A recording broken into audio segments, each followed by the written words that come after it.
You're scrolling through social media again, watching another couple's dramatic breakup unfold in real time. The passionate declarations, the tearful reconciliations, the explosive fights that somehow prove their deep connection. Part of you feels envious. Where's the fire in your own relationship? Where are the grand gestures and the butterflies that keep you awake at night? Here's what nobody tells you. The healthiest love stories look absolutely boring from the outside. You've been conditioned to believe that love should feel like a constant emotional roller coaster.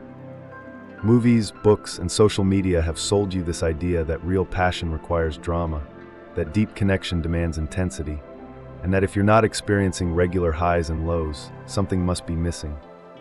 This belief creates a strange paradox.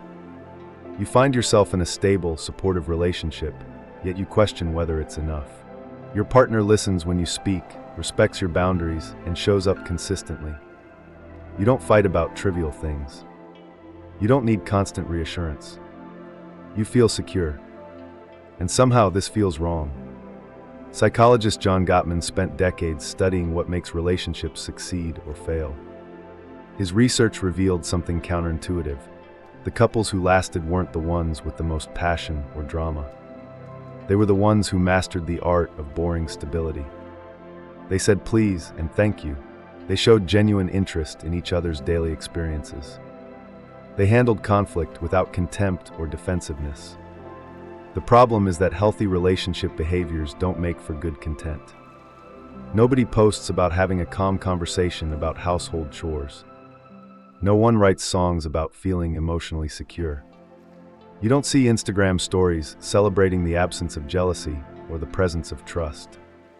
This creates a distorted view of what love should feel like. You start measuring your relationship against highlight reels of dysfunction disguised as passion. You begin to wonder if the absence of chaos means the absence of love. Attachment theory helps explain why this happens.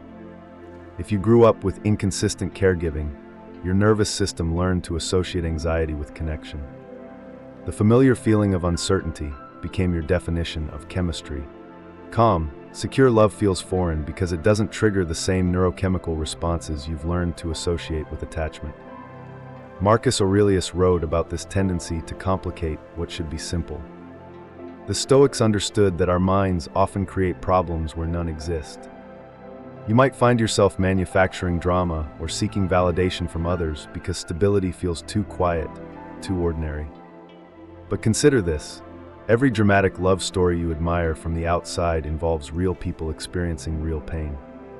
The tears are genuine. The heartbreak is devastating. The constant uncertainty takes a toll on mental health, work performance, and personal growth. You're romanticizing other people's suffering. Esther Perel, in her work on relationships, points out that security and excitement exist in tension with each other. The very safety that allows love to flourish can feel less thrilling than the adrenaline of uncertainty. Yet this security creates space for deeper intimacy, personal growth, and genuine partnership. Think about the relationships you truly admire when you step back from the entertainment value. Your grandparents who still hold hands after 50 years. The couple who supports each other through career changes and health challenges. The partners who maintain their individual identities while building something together. These relationships aren't boring because nothing happens. They're stable because both people have developed the emotional skills to handle what happens without creating unnecessary drama. They've learned to communicate directly instead of through conflict. They've chosen to be teammates instead of opponents. The fear that stable love is somehow less than passionate love reflects a deeper anxiety about your own worth. If love doesn't require constant effort to maintain, constant proof of devotion, constant emotional labor, then what makes you special? What makes you valuable? This is where the real work begins. Healthy love requires you to believe you're worth loving without earning it through drama or crisis.